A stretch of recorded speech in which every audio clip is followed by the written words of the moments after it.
Story 1. Shadow in the Lens. Artyom always believed numbers more than people.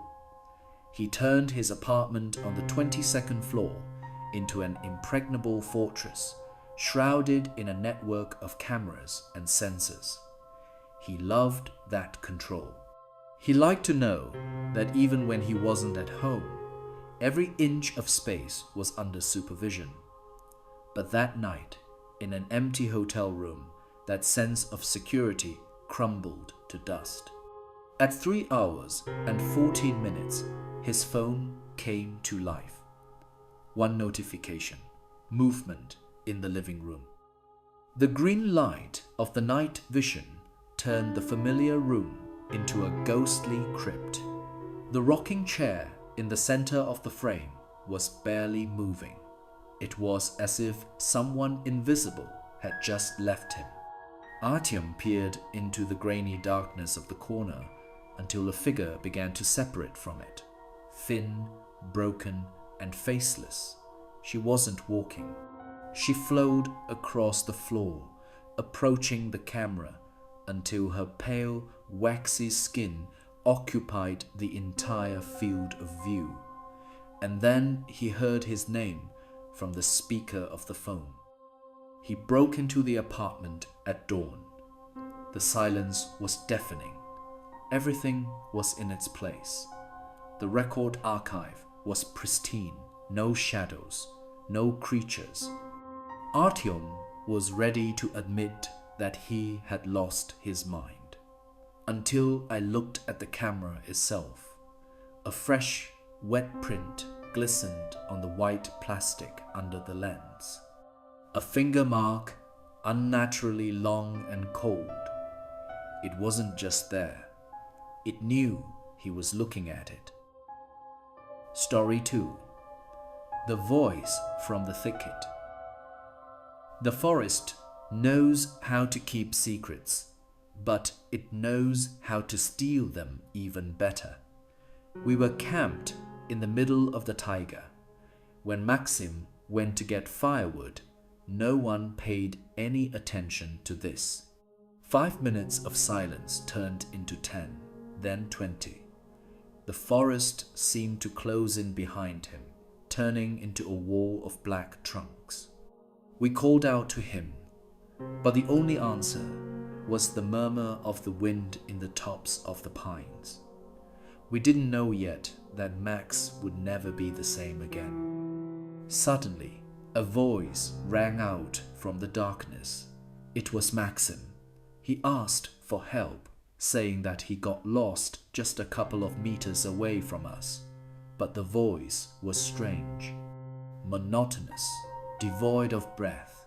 We were already on our way to the call when the real Maxim came out to the campfire from the other side.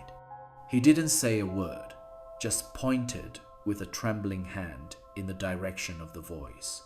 2 tiny lights looked at us from behind the trees, and the voice continued to call us, repeating our own names with frightening precision.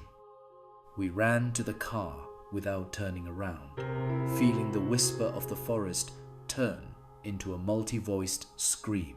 We drove all night until the first rays of the sun shone on the hood. We stopped by the road and went outside. There are footprints on the roof of our SUV. In the congealed morning mud, bare human feet. But the fingers on them were long, like claws, and they led from the back window straight to the hatch above our heads. Story 3. The Cold Presence. The sea never gives back what it took. Victor dived into the stormy water, wanting to feel the force of the elements, but instead he felt fear. Deep in the icy void, something touched his foot. Hard, bony fingers closed around his ankle. He broke the surface, gulping salty air and rowing furiously to shore. But even on land, the feeling of the icy touch did not disappear. He could feel the sea dragging after him. He locked himself in the car, trying to stop shaking. The rain turned the windshield into an impenetrable wall. The stove was running at full capacity, but it was getting colder in the cabin. The smell of rotting algae filled the space. Victor glanced in the rearview mirror. The seat was empty, but a dark, wet spot was rapidly growing on it. It was as if someone invisible and soaking wet had just sat down right behind him. He was afraid to turn his head. There was a soft, wet slap in the silence. A palm began to appear on the steamed glass from the inside. Then the second one. Someone invisible was pushing against the window, trying to get out of the trap that his car had become. Victor jumped out into the storm, throwing the keys. The police would later say that the car was empty, but thousands of prints were found on the windows from the inside. All of them belonged to people whose bodies were never found after the shipwrecks of previous years. Story 4. Delay in reflection. The clock in the living room had just struck 3 in the morning, and the sound echoed through the empty apartment. I was standing in the bathroom, feeling the cold tiles under my feet, and I just wanted to wash off this endless day. The dim light above the mirror buzzed nastily, blinking every now and then, causing the shadows on the walls to twitch. I was brushing my teeth at full speed, looking into my tired eyes in the mirror, and I didn't even suspect that this familiar ritual would be my last memory of a normal life. Spitting out the paste, I straightened up and reached for the faucet to rinse my mouth, but suddenly froze. My heart skipped a beat, and an icy chill ran down my spine in the mirror. My reflection was still tilted over the sink. It continued brushing its teeth rhythmically, aggressively, with a kind of mechanical persistence that had nothing to do with my movements. I stood motionless, afraid to even breathe, while the creature behind the glass continued to live its own wrong life. Slowly, painfully slowly, it began to raise its head. When our eyes met, I realized that it wasn't me anymore.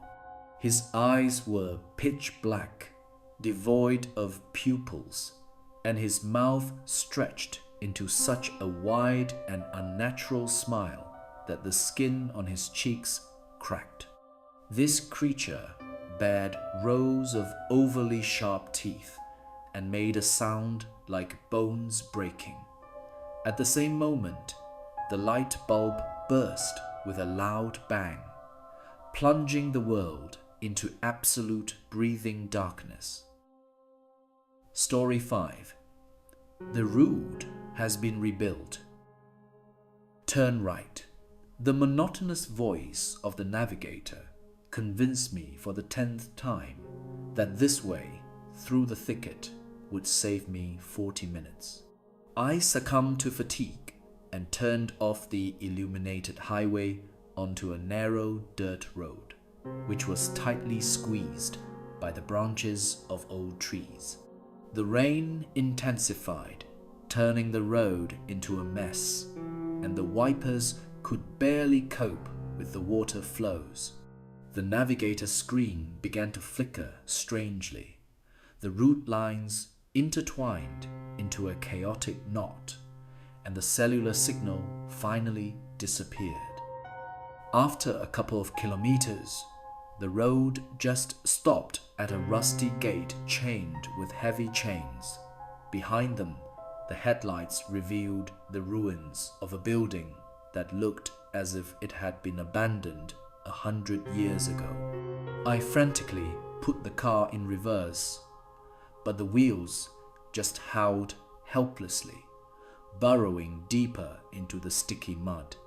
and at that moment, a voice came from the navigator's speakers. But now it was low, hoarse, and frighteningly human. "You have arrived at your destination." I turned off the ignition, hoping that if I went quiet, I would become invisible. But the silence was broken by a sharp, scratching sound on the glass of the driver's door. I slowly turned my head and screamed. A deathly pale palm with unnaturally long fingers was pressed against the window. Through the rain, I saw a tall, emaciated figure standing close to the car. She wasn't trying to break the glass. She was just waiting for me to run out of oxygen or for me to open the door myself.